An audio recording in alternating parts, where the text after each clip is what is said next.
सभी का हमारे YouTube channel depth study with Ashish में।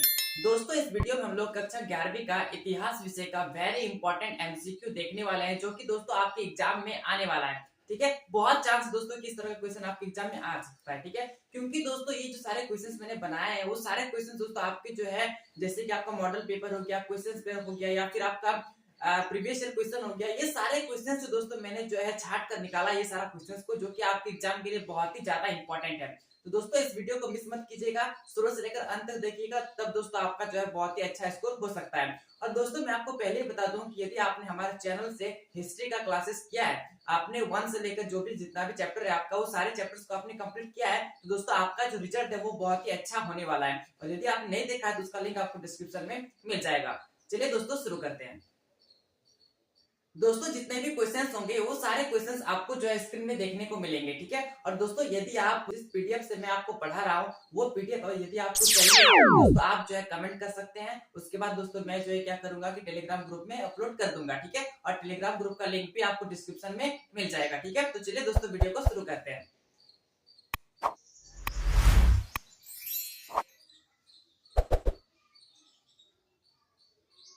सबसे पहला क्वेश्चन दोस्तों आपको स्क्रीन में दिख रहा होगा। सबसे पहला क्वेश्चन है कि मेसोपोटामिया की पहली ज्ञात भाषा क्या थी।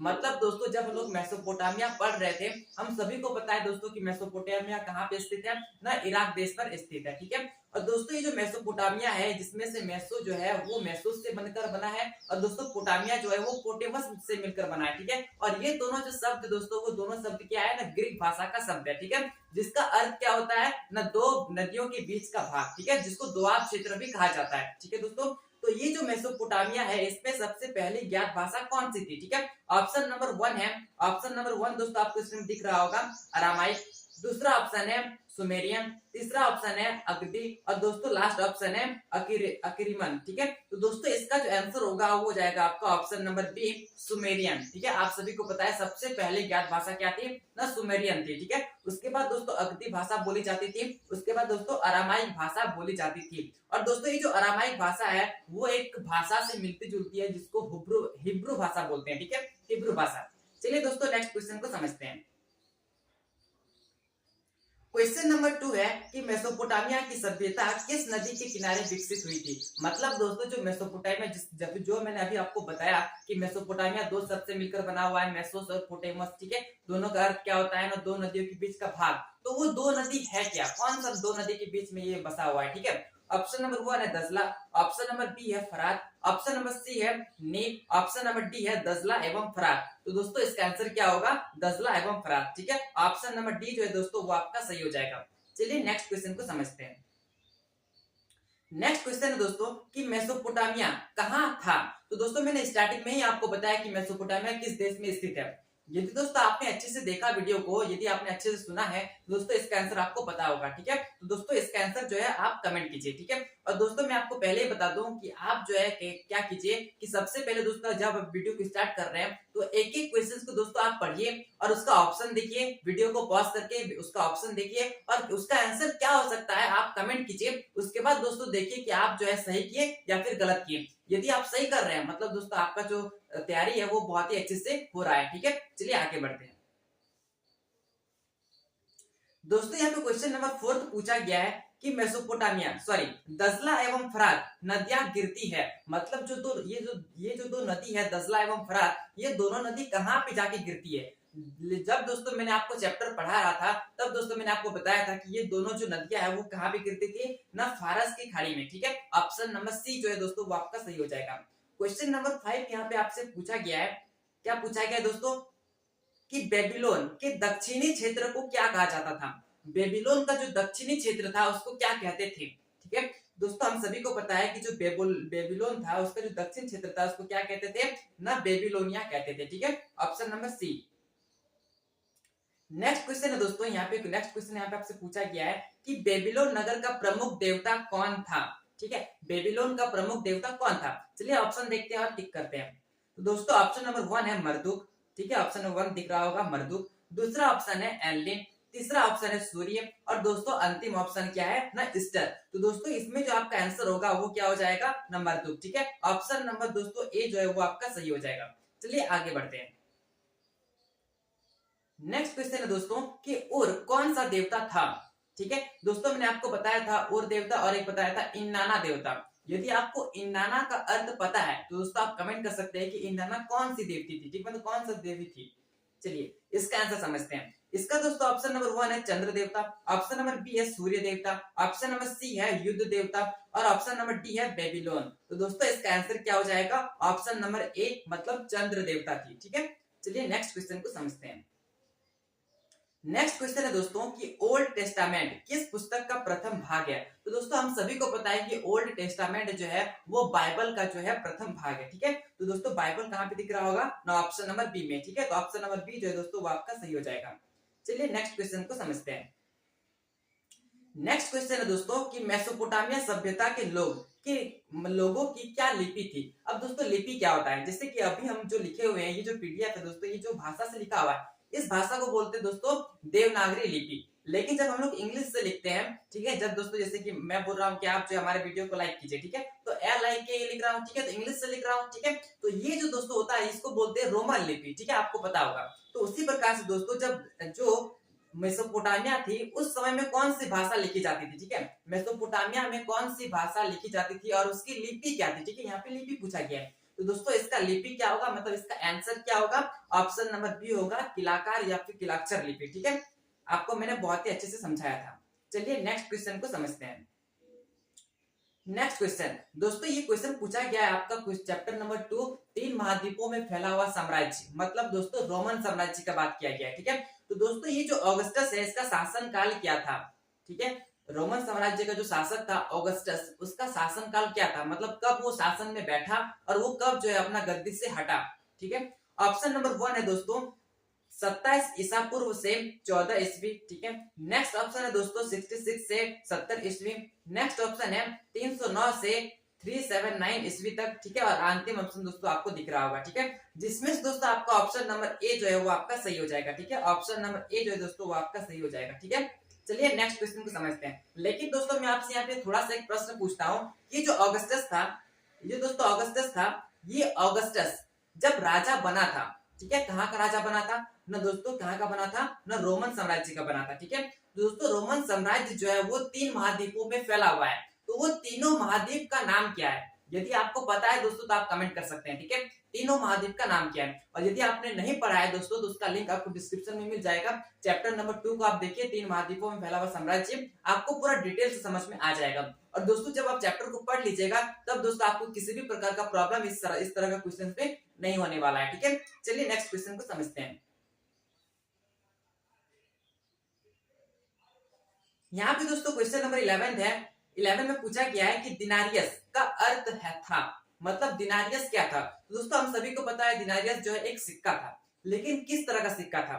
ऑप्शन नंबर ए है सोने का सिक्का, ऑप्शन नंबर बी है चांदी का सिक्का, ऑप्शन नंबर सी है गणतंत्र, ऑप्शन नंबर डी है दास। तो दोस्तों इसका आंसर क्या हो जाएगा, ऑप्शन नंबर बी, मतलब ये जो दिनारियस था वो चांदी का सिक्का था। लेकिन दोस्तों क्या आप बता सकते हैं कि सॉलिडस जो था, सॉलिडस वो कौन सा सिक्का था। ठीक है, यदि आपको पता है दोस्तों तो आप कमेंट कीजिए। ठीक है, ये भी क्वेश्चन आपके लिए बहुत ज्यादा इंपॉर्टेंट है दोस्तों। जितने भी क्वेश्चन मैं आपको इस पीडीएफ से बताऊंगा वो सारे क्वेश्चन आपके लिए वेरी वेरी इंपॉर्टेंट है। और साथ ही साथ दोस्तों मैं जो आपसे पूछ रहा हूँ, जो भी क्वेश्चन आपको कमेंट करने के लिए बोल रहा हूँ, वो सारा क्वेश्चन भी आपके लिए बहुत ही ज्यादा इंपॉर्टेंट हो जाता है। तो इसलिए दोस्तों सारे क्वेश्चन को आपको करके जाइए, आपके एग्जाम में आपका जो रिजल्ट है वो बहुत ही अच्छा होगा। ठीक है, चलिए आगे बढ़ते हैं। यहाँ पे दोस्तों क्वेश्चन नंबर 12 पूछा गया है कि रोम का प्रथम सम्राट कौन था। ठीक है, यहाँ पे सम्राट होगा, सम्राट कौन था। तो रोमन साम्राज्य का दोस्तों सबसे पहला सम्राट कौन था। ऑप्शन नंबर ए है सिकंदर, ऑप्शन नंबर बी है नीरो, ऑप्शन नंबर सी है डेरियस, ऑप्शन नंबर डी है ऑगस्टस। ठीक है, ऑगस्टस। तो दोस्तों इसका आंसर क्या हो जाएगा, ऑप्शन नंबर डी मतलब ऑगस्टस। ठीक है, जो कि कब शासन काल में बैठा था दोस्तों, तो हम सभी को पता है 27 ईसा पूर्व में। ठीक है, मैंने आपको थोड़ा देर पहले बताया। चलिए आगे बढ़ते हैं। यहाँ पे दोस्तों क्वेश्चन नंबर 13 है कि यायावर का अर्थ है। तो दोस्तों हम सभी को पता है, जब हम लोग यायावर साम्राज्य पढ़ रहे थे दोस्तों, आप कमेंट कीजिए कि जो यायावर साम्राज्य है उसकी स्थापना कब हुई और किसने की। ठीक है, कब हुई और किसने की, ये दोनों का आंसर दोस्तों आप कमेंट कीजिए, सारे क्वेश्चन आपके लिए इंपॉर्टेंट है। तो दोस्तों यायावर का अर्थ क्या होता है ना, घुमक्कड़, जो दोस्तों घूम घूम कर अपनी जिंदगी बिताते हैं। ठीक है, इसको बोलते हैं यायावर। ठीक है, तो दोस्तों ऑप्शन नंबर ए में आपको घुमक्कड़ दिख रहा होगा। ठीक है, तो ऑप्शन नंबर ए जो है दोस्तों वो आपका सही हो जाएगा। चलिए नेक्स्ट क्वेश्चन को समझते हैं। नेक्स्ट क्वेश्चन है दोस्तों कि मंगोलों का प्रिय पशु था। तो मंगोलों का दोस्तों जो प्रिय पशु था वो क्या था ना, घोड़ा था। ठीक है, तो ऑप्शन नंबर दोस्तों यहाँ पे ए में दिख रहा होगा घोड़ा। ठीक है, तो घोड़ा दोस्तों आपका सही हो जाएगा। ठीक है, चलिए आगे बढ़ते हैं। यहाँ पे दोस्तों क्वेश्चन नंबर 15 है। 15 में पूछा गया है कि मंगोल साम्राज्य के संस्थापक कौन थे। ठीक है, यहाँ पे दोस्तों मुगल साम्राज्य नहीं पूछा गया है। ठीक है, यहाँ पे पूछा गया है मंगोल साम्राज्य। ठीक है, मतलब यायावर साम्राज्य को ये बुलाया जाता है। ठीक है, तो दोस्तों ये जो मंगोल साम्राज्य है इसकी स्थापना कब मतलब किसने की है, तो दोस्तों इसका आंसर दोस्तों मैंने आपको थोड़ा देर पहले पूछा। यदि आपको पता है, यदि आपने कमेंट कर दिया है तो बहुत ही अच्छी बात है। यदि आपने कमेंट नहीं किया है दोस्तों मैं आपको बताता हूँ। ठीक है, ऑप्शन नंबर ए है बाटू, ऑप्शन नंबर बी है Genghis Khan, option number C है Kublai Khan, option number D है जोची खान। तो दोस्तों इसका आंसर क्या हो जाएगा, चंगेज खान। ठीक है, चंगेज खान के द्वारा दोस्तों जो है मंगोल साम्राज्य की स्थापना की गई थी। लेकिन दोस्तों मैं यहाँ पे आपसे कुछ कुछ प्रश्न पूछूंगा चंगेज खान से रिलेटेड, जो कि दोस्तों आपके चैप्टर में भी बताया गया है और साथ साथ दोस्तों आपके लिए बहुत ज्यादा इंपॉर्टेंट है। ठीक है, सबसे पहला क्वेश्चन है दोस्तों कि चंगेज खान का पिता का नाम क्या है, चंगेज खान की माता का नाम क्या है, चंगेज खान का भाई का नाम क्या है, चंगेज खान के बेटों का नाम क्या है। ठीक है, और साथ ही साथ दोस्तों आप ये कमेंट कीजिएगा कि चंगेज खान का जो है सबसे पहला मित्र कौन था। ये आपके लिए बहुत ज्यादा इंपॉर्टेंट है। ठीक है, और दोस्तों अंतिम प्रश्न है कि चंगेज खान जो है उसकी मृत्यु कब होती है। ये सारे क्वेश्चन दोस्तों आपके लिए बहुत ही ज्यादा इंपॉर्टेंट है, किसी को भी स्किप मत कीजिएगा। ठीक है, किसी को भी छोड़िएगा नहीं, सारे क्वेश्चंस करके जाइएगा, सारे क्वेश्चंस का कमेंट करके ही जाइएगा। ठीक है, चलिए नेक्स्ट क्वेश्चन को समझते हैं। यहाँ पे दोस्तों नेक्स्ट क्वेश्चन पूछा गया है कि सामंतों का घर क्या कहलाता था। तो दोस्तों हम सभी को पता है कि सामंत होते थे उनका घर को क्या बोलते थे ना, मैनर बोलते थे। ठीक है, ऑप्शन नंबर यहाँ पे दोस्तों बी में दिख रहा होगा मैनर। ठीक है, तो ऑप्शन नंबर बी जो है दोस्तों वो आपका सही हो जाएगा। चलिए आगे बढ़ते हैं। नेक्स्ट क्वेश्चन है दोस्तों कि मंगोलिया कहाँ स्थित है। तो दोस्तों यदि आपको वर्ल्ड मैप पता है, यदि आपको वर्ल्ड मैप याद है दोस्तों, आप जो इसका आंसर अच्छे से कर सकते हैं। ठीक है, लेकिन दोस्तों इसका आंसर क्या हो जाएगा, एशिया। ठीक है, एशिया में दोस्तों क्या है ना, मंगोलिया है। ठीक है, ये चीज दोस्तों आपको एशिया में मिलेगा। ठीक है, चलिए आगे बढ़ते हैं। यहाँ पे दोस्तों नेक्स्ट क्वेश्चन है कि यूरोप में सबसे पहले विश्वविद्यालय कहाँ स्थापित हुए। तो दोस्तों हम सभी को पता है कि यूरोप जो है वहां पे सबसे पहला विश्वविद्यालय जो है इटली में हुआ था। ठीक है, इटली में स्थापित हुआ था। लेकिन दोस्तों क्या आप कमेंट कर सकते हैं कि कौन सा विश्वविद्यालय जो है इटली में स्थापित हुआ था, उसका नाम क्या है, और साथ ही साथ दोस्तों आप ये भी कमेंट कीजिए कि कब स्थापित हुआ था। ठीक है, सारे क्वेश्चन इंपॉर्टेंट है, किसी को भी दोस्तों आप जो है स्किप करके नहीं जाइएगा। ठीक है, चलिए नेक्स्ट क्वेश्चन को समझते हैं। यहाँ पे दोस्तों नेक्स्ट क्वेश्चन पूछा गया है कि ईसाई धर्म का प्रथम पोप किसे माना जाता है। तो दोस्तों ईसाई धर्म का जो प्रथम पोप है उस किसको बोलते हैं, तो दोस्तों ऑप्शन नंबर ए है पायस, ऑप्शन नंबर बी है पोल, ऑप्शन नंबर सी है इनोसेंट, ऑप्शन नंबर डी है ग्रिगोरी। तो दोस्तों इसका आंसर क्या हो जाएगा, ग्रिगोरी। ऑप्शन नंबर डी जो है दोस्तों वो आपका सही हो जाएगा। ठीक है, ग्रिगोरी को कहा जाता है प्रथम पोप। ठीक है, चलिए आगे बढ़ते हैं। नेक्स्ट क्वेश्चन है कि मार्क ब्लॉक कौन था। तो दोस्तों ये जो मार्क ब्लॉक था वो कौन था ना, एक इतिहासकार था। ठीक है, इतिहासकार था। तो ऑप्शन नंबर बी जो दोस्तों वो आपका सही होगा। चलिए आगे बढ़ते हैं। दोस्तों यहाँ पे क्वेश्चन नंबर 21 है। क्वेश्चन नंबर 21 में पूछा गया है कि वह कौन सा प्राचीन साम्राज्य था जो 3 महाद्वीपों में फैला हुआ था।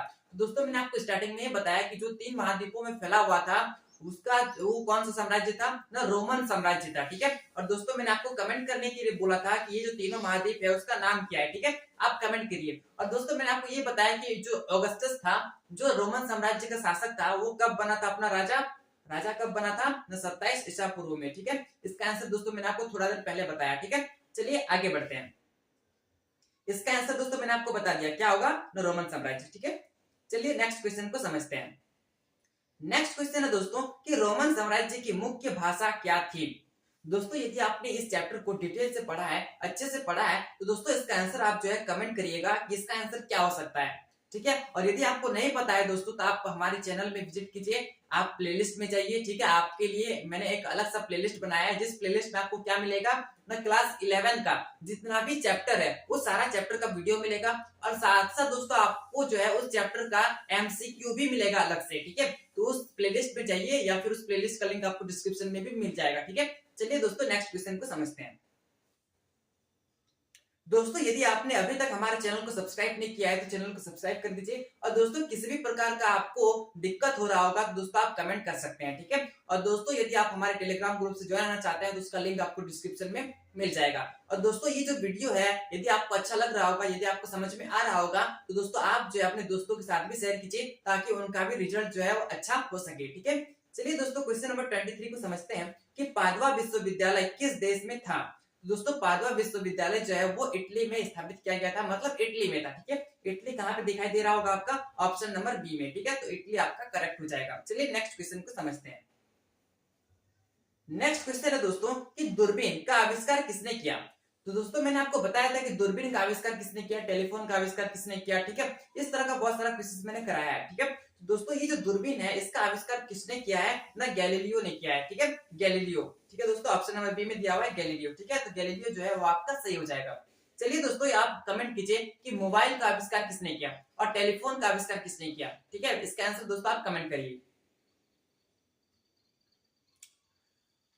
क्वेश्चन नंबर 25 है दोस्तों कि दी पाइटा नामक चित्र किसकी कृति है। तो दोस्तों दी पाइटा जो है वो कौन सा, मतलब किसके द्वारा ये रचित किया गया है, किसके द्वारा रचा गया है। तो दोस्तों ऑप्शन नंबर ए में दिख रहा होगा आपको डोनाटेल्लो, ऑप्शन नंबर बी है वेसिलियस, ऑप्शन नंबर सी है Leonardo da Vinci, option number D है माइकल। तो दोस्तों आप इसका आंसर कमेंट कीजिए कि दी पाइटा नामक चित्र की रचना जो है किसके द्वारा की गई है। ये क्वेश्चन दोस्तों आपके लिए वेरी वेरी इंपॉर्टेंट है, ठीक है, आपके एग्जाम में आ सकता है। चलिए नेक्स्ट क्वेश्चन को समझते हैं। नेक्स्ट क्वेश्चन है दोस्तों कि छापा खाना का आविष्कार किसने किया। तो दोस्तों छापा खाने का आविष्कार जो है वो किसके द्वारा किया गया था ना, गुटेनबर्ग के द्वारा किया गया था, ठीक है। ऑप्शन नंबर ए में जो है दोस्तों वो आपका सही होगा, ठीक है। देखिए दोस्तों जितने भी प्रश्न मैं आपसे पूछ रहा हूँ मैं आपसे इसलिए पूछ रहा हूँ ताकि दोस्तों आप कमेंट करने में सक्षम है या फिर नहीं है। आपने क्लास 11 का जो एक साल था उस एक साल का आपने अच्छे से प्रयोग किया या फिर गलत से प्रयोग किया। यदि आपने अच्छे से पढ़ा है और यदि आपने समय का सदुपयोग किया है तो दोस्तों ये सारे क्वेश्चन जो है आपके लिए बहुत ज्यादा इजी लगे होंगे। और यदि आपने हमारे चैनल से पढ़ा है दोस्तों तो ये सारा क्वेश्चन तो आपको ऐसे ही बन जा रहा होगा, ठीक है। चलिए दोस्तों समझते हैं कि क्या क्या हो सकता है नेक्स्ट क्वेश्चन को। दोस्तों यहाँ पे क्वेश्चन नंबर 27 है कि फ्रांसीसी क्रांति कब हुई थी। तो दोस्तों फ्रांसीसी क्रांति जो है वो कब हुआ था, 1789 में हुआ था, ठीक है। 1789 ऑप्शन नंबर ए जो है दोस्तों वो आपका सही होगा। लेकिन दोस्तों आप कमेंट करिए कि जो चीनी क्रांति है और जो रूसी क्रांति है वो कब हुआ था, ठीक है। ये दोनों क्रांति के डेट दोस्तों आप जो है कमेंट करिए, ठीक है। चलिए नेक्स्ट क्वेश्चन को समझते हैं। नेक्स्ट क्वेश्चन है दोस्तों क्वेश्चन नंबर 28 कि धर्म सुधार आंदोलन का जन्मदाता कौन था। तो दोस्तों हम सभी को पता है कि जो धर्म सुधार आंदोलन है वो किसके द्वारा स्टार्टिंग किया गया था ना दोस्तों, मार्टिन लूथर, ठीक है। मार्टिन लूथर के द्वारा शुरू किया गया था। और साथ ही साथ दोस्तों वो कब शुरू किया था ना, 1517 ईस्वी में, ठीक है। 1517 ईस्वी में। ये भी क्वेश्चन आपके एग्जाम में आ सकता है कि ये जो मार्टिन लूथर था वो धर्म सुधार आंदोलन की शुरुआत कब करता है। दोस्तों कब करता है ना, 1517 में, ठीक है। इस तरह का क्वेश्चन भी आपके एग्जाम में पूछा जा सकता है। चलिए दोस्तों नेक्स्ट क्वेश्चन को समझते हैं। यहाँ पे पूछा गया है, क्या पूछा गया है, कागज का आविष्कार सर्वप्रथम किस देश में हुआ। तो दोस्तों कागज जो है वो किस देश में हुआ है, ऑप्शन नंबर ए है ईरान, ऑप्शन नंबर बी है भारत, ऑप्शन नंबर सी है इंडोनेशिया और दोस्तों लास्ट ऑप्शन है यहाँ पे बताया गया है चीन, ठीक है। तो दोस्तों आपका आंसर क्या हो जाएगा, चीन, ठीक है। ऑप्शन नंबर डी जो दोस्तों वो आपका सही होगा। चलिए आगे बढ़ते हैं। नेक्स्ट क्वेश्चन है दोस्तों कि इटली में पुनर्जागरण का जनक किसे कहा जाता है। मतलब इटली में जो पुनर्जागरण हुआ था, ठीक है, मैंने जो हम लोग चैप्टर पढ़े थे उसमें दोस्तों जो पुनर्जागरण हुआ था इटली में उस किसको कहा जाता है उसको, दोस्तों वो जो इंसान है उसको किसको बोलते हैं ना, ऑप्शन नंबर सी जो दोस्तों वो आपका सही होगा, पेट्रार्क, ठीक है। पेट्रार्क को दोस्तों जो है इटली का पुनर्जागरण कहा जाता है, ठीक है, पुनर्जागरण का जनक कहा जाता है, ठीक है। चलिए नेक्स्ट क्वेश्चन को समझते हैं। क्वेश्चन नंबर 31 है कि कैलिफोर्निया में सोने के चिन्ह कब मिले। दोस्तों आप पहले कमेंट कीजिए कि जो कैलिफोर्निया है वो कौन सा महाद्वीप में है, ठीक है। यदि आप कमेंट कर पा रहे हैं दोस्तों आपका तैयारी जो है बहुत ही जबरदस्त चल रहा है, ठीक है। कैलिफोर्निया किस महाद्वीप में दोस्तों आप कमेंट करिए। और दोस्तों ये जो कैलिफोर्निया है यहाँ पे जो सोने के सिक्के मिले थे वो सोने के चिन्ह जो मिले थे वो कब मिले थे तो दोस्तों ऑप्शन नंबर जो आपको दिख रहा होगा इसी ऑप्शन में से कोई एक ऑप्शन सही होगा, जिसको आंसर दोस्तों आपको क्या करना है ना, कमेंट बॉक्स में कमेंट करना है, ठीक है। ये क्वेश्चन को मैंने आपको बहुत ही डिटेल से बताया था कि कैसे दोस्तों जो है एक इंसान जो है भारत की यात्रा का खोज करने के लिए निकलता है, लेकिन पहुंच जाता है कहाँ पहुंच जाता है ना, अमेरिका पहुंच जाता है। ठीक है, और वहां पे कैसे क्या चीज होता है वो सारा चीज दोस्तों मैंने आपको बहुत ही बेहतरीन ढंग से समझाया है। ठीक है दोस्तों, इसका आंसर आप कमेंट कीजिए कि जो कैलिफोर्निया यहाँ पे सोने के चिन्ह जो है वो कब मिले, और साथ ही साथ दोस्तों ये कैलिफोर्निया जो है वो किस महाद्वीप में स्थित है। ठीक है, चलिए नेक्स्ट क्वेश्चन को समझते हैं। यहाँ पे दोस्तों यहाँ पे क्वेश्चन नंबर पूछा गया है, क्वेश्चन नंबर 32 कि ऑस्ट्रेलिया की खोज किसने की। ऑप्शन नंबर 1 है कार्टेज, ऑप्शन नंबर बी है पिजारो, ऑप्शन नंबर सी है Marco Polo, option number D है कैप्टन कुक। ठीक है, तो दोस्तों इस कैप्टन कुक के द्वारा जो है ऑस्ट्रेलिया की खोज की गई है। ठीक है, और इसी को दोस्तों जेम्स कुक भी कहा जाता है। लेकिन दोस्तों आप कमेंट करिए कि कब खोजा गया था। ठीक है, कैप्टन कुक के द्वारा ऑस्ट्रेलिया की खोज कब किया गया था। ठीक है, इसका दोस्तों आंसर कमेंट करिए। ठीक है, चलिए नेक्स्ट क्वेश्चन को समझते हैं। दोस्तों मैं आपको फिर से बता देता हूं कि इस तरह का कंटेंट जो है आपको लगातार मिलता रहेगा, हर एक सब्जेक्ट का मिलता रहेगा। इसलिए दोस्तों आप हमारे चैनल को सब्सक्राइब कर लीजिए और अपने दोस्तों के साथ जितना हो सके दोस्तों शेयर कीजिए, ताकि उनका भी जो है हेल्प हो सके। ठीक है, चलिए दोस्तों यहाँ पे क्वेश्चन नंबर 33 पूछा गया है कि ओवेल तस्मान ने न्यूजीलैंड की खोज कब की थी। ठीक है, ऑप्शन नंबर ए है 1622 में, ऑप्शन नंबर बी है दोस्तों 1632 में, ऑप्शन नंबर सी है 1652 में, और दोस्तों ऑप्शन नंबर डी यहाँ पे बताया गया है 13 दिसंबर 1642 में। तो दोस्तों इसका आंसर क्या हो जाएगा, ऑप्शन नंबर डी 13 दिसंबर 1642 में। ठीक है, चलिए नेक्स्ट क्वेश्चन को समझते हैं। नेक्स्ट क्वेश्चन है दोस्तों कि कनाडा इंडियन एक्ट कब बना। तो दोस्तों हम सभी को पता है कि जो कनाडा इंडियन एक्ट है वो 1876 में बना था। ठीक है, ऑप्शन नंबर दोस्तों आपको यहाँ पे दिख रहा होगा, ऑप्शन नंबर 1876 का आप दिख रहा है दोस्तों ऑप्शन नंबर बी में। ठीक है, तो ऑप्शन नंबर बी जो है दोस्तों वो आपका करेक्ट है। ठीक है, चलिए दोस्तों क्वेश्चन नंबर 35 को देखते हैं। क्वेश्चन नंबर 35 में पूछा गया है कि अब्राहम लिंकन अमेरिका के राष्ट्रपति कब बने। तो दोस्तों अब्राहम लिंकन का एक परिभाषा है लोकतंत्र को लेकर, तो दोस्तों उस परिभाषा को आप दोस्तों कमेंट करिए कि वो कौन सा लाइन बोला था। ठीक है, तो दोस्तों ये जो है ऑप्शन नंबर ए में बताया गया है 4 मार्च 1865, ऑप्शन नंबर बी है 4 मार्च 1861, नेक्स्ट ऑप्शन है 4 मार्च 1863, ऑप्शन नंबर डी है 4 मार्च 1862। तो दोस्तों इसका आंसर क्या होगा, 4 मार्च 1861 को। ठीक है, ऑप्शन नंबर बी जो है दोस्तों वो आपका सही होगा। चलिए आगे बढ़ते हैं। यहाँ पे दोस्तों नेक्स्ट क्वेश्चन पूछा गया है, क्या पूछा है दोस्तों ना, इंडियन रीऑर्गेनाइजेशन एक्ट कब पारित हुआ। तो दोस्तों इंडियन रीऑर्गेनाइजेशन एक्ट जो है वो 1926 में पारित नहीं हुआ था। वो कब पारित हुआ था दोस्तों ना, ऑप्शन नंबर बी में बताया गया है 1936 में। ठीक है, तो दोस्तों ऑप्शन नंबर सी जो है दोस्तों वो आपका सही होगा। ठीक है, 1936। ठीक है, चलिए आगे समझते हैं। दोस्तों आप सभी को पता है कि आप लोगों का जो एग्जाम है दोस्तों वो कौन सा पैटर्न में होने वाला है, एमसीक्यू पैटर्न में होने वाला है। ठीक है, जो कि दोस्तों मैंने आपको पिछले अपडेट में बताया था, एमसीक्यू में होगा, प्लस दोस्तों आपको जो है 40 ऑब्जेक्टिव क्वेश्चंस मिलेंगे, साथ साथ दोस्तों आपको जो है ओएमआर शीट भी मिलेगा। उसमें दोस्तों आपको रन करना है। ठीक है, कि 1 नंबर का ऑप्शन क्या हो सकता है, 2 नंबर का क्या हो सकता है। ठीक है, तो दोस्तों इस तरह का आप उसी टाइम भर पाइएगा जब दोस्तों आपको जो है उसका आंसर पता हो। ठीक है, और दोस्तों यदि आप हमारे चैनल से पढ़ कर रहे हैं, आप हमारे चैनल से जुड़ गए हैं दोस्तों, आपका रिजल्ट जो है बहुत ही अच्छा होने वाला है। आप दोस्तों सिर्फ हमारे पीछे चलते जाइए, हम लोग दोस्तों जो है बहुत ही अच्छे से आपका जो तैयारी करवाएंगे। ठीक है, चलिए दोस्तों यहाँ पे समझते हैं नेक्स्ट क्वेश्चन को। नेक्स्ट क्वेश्चन है दोस्तों कि गोल्ड रश।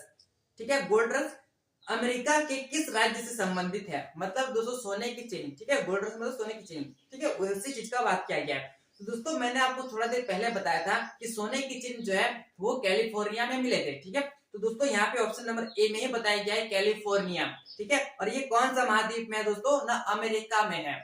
ठीक है दोस्तों, आपको समझ में आ गया। चलिए नेक्स्ट क्वेश्चन को समझते हैं।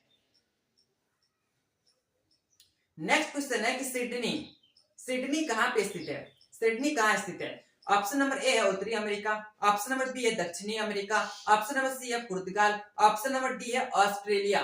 तो दोस्तों इसका आंसर क्या होगा, ऑस्ट्रेलिया। ठीक है, ऑप्शन नंबर दोस्तों डी जो है वो आपका सही होगा। ठीक है, चलिए आगे बढ़ते हैं। यहाँ पे दोस्तों नेक्स्ट क्वेश्चन पूछा गया है कि मेजी पुनर्स्थापना कब हुई।